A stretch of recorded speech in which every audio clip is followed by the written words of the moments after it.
Hi guys, welcome to the channel, welcome to a Ford stand here at Frankfurt Motor Show, and today I'm gonna show you head to head the new Ford Puma and the new Ford Kuga, which is over there. So let's kick things off with Puma. So Puma is a brand new model from Ford. It's actually a crossover, a smaller SUV based on the same platform as the Ford Fiesta.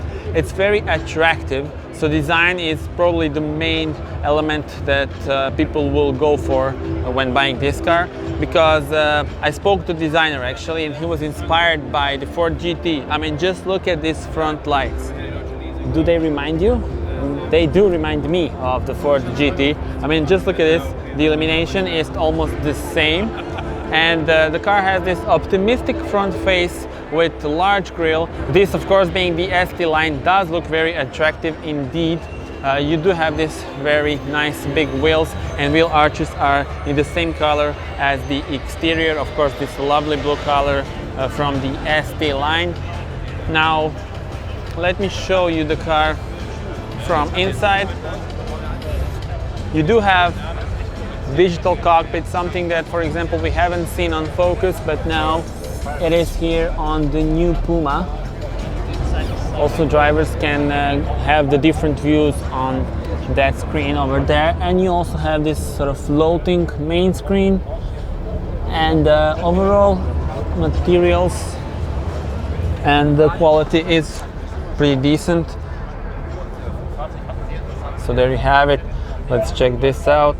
Navigation. So all the things that you need are here on this touch screen, and you also have some additional info and speedometer in front of the driver. You have a bunch of views here, so as you can see, calm screen and different information in front of you. Some cup holders in here. I love this red stitching. Of course, this is part of the ST line.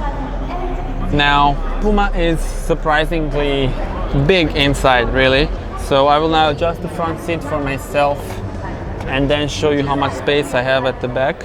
So practicality and the amount of space you have is really, really good. So look at this. Let's jump inside. So the view at the front, and let's see this. So look at this, 1.87 m is my height. I have space here and also a lot of space for my head. So this is definitely a practical car. Okay, so they just introduced it here, and now let's wait for the car to turn around, because this way you will see more of its design, as the one on the stand is pretty crowded. So front, as I said, very athletic looking, optimistic look on the car.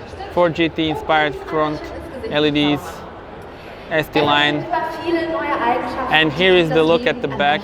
You do have interesting lights, as you can see. It's easy to access the trunk, and trunk is the biggest advantage probably of this car, because it's 456 liters. That's really crazy amount of space for a compact SUV, and you also have a very, very wide bottom. And now you will see the rear of the car. So there you have it. A real exhaust, something that I immediately notice when I see a car like this. So that's always nice to see. You do have the Puma lettering in black on this ST line, and overall I think they really nailed it with the exterior design. And now it is time to show you the trunk.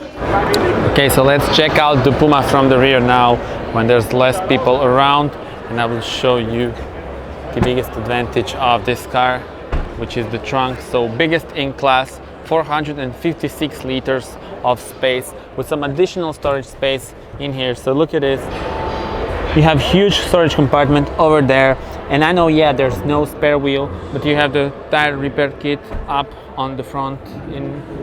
so practical indeed. I actually spoke to people from Ford. They were doing big research, and they found out that people who love crossovers, they first of all they want great design, which this car has, but they don't want just design, they want practical, they also want space inside, and this is what Puma has to offer. And now it's time to go and head over to Kuga. So what's the difference? Well, Kuga is a bigger car. Kuga is a class up from this, which means it's the big SUV.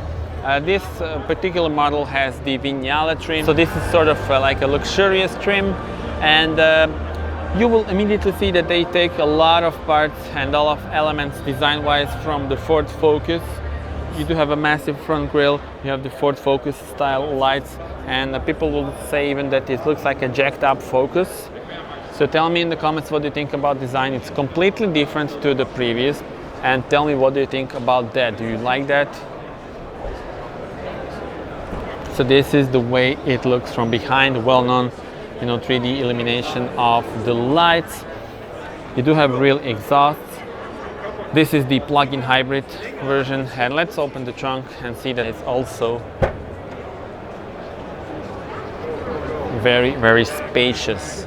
So even bigger trunk, but then again this is a bigger model. Spare tire is here, and well, yeah, let's close it now. So of course this is a bit more expensive car. Let's take a look at the interior of this one. So pretty similar story actually. You do have digital cockpit, steering wheel, sort of the same as on the Focus and on Puma. Then the screen is also the same. However, when you jump inside, the seats are different. So you have this lovely Vignale leather seats that are really comfortable, and this part here is different. Illuminated cup holders, they're adjustable, so you can fit a lot of bottles in here. Then the gear lever looks like this.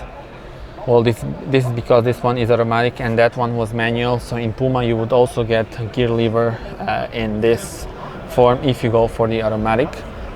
Then this material's very solid, really. You have sort of some kind of wood in here, and the screen and the infotainment system is pretty much the same. So when you see it like that, then Puma has a better interior because it's pretty similar and it's a cheaper car.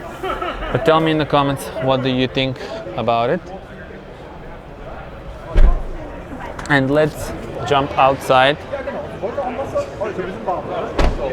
So Kuga has even more options of the engine. So this is the plug-in hybrid. You do have the regular hybrid, then you also have a petrol engine, diesel engine, mild hybrid petrol, mild hybrid diesel.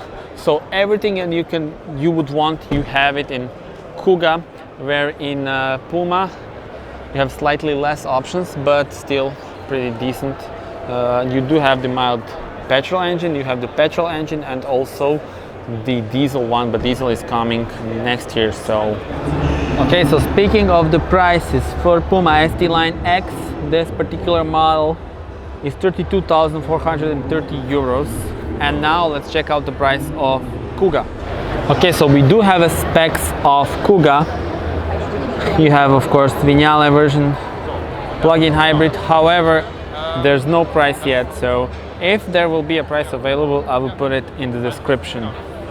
Yeah, that's it, guys. So tell me in the comments, which one would you take, Puma or Kuga? Puma, Kuga. Okay, guys, thank you very much for watching. Do subscribe to the channel, as there are plenty of more videos coming. And well, yes, that's it. See you on the next one. Bye bye. Meine Damen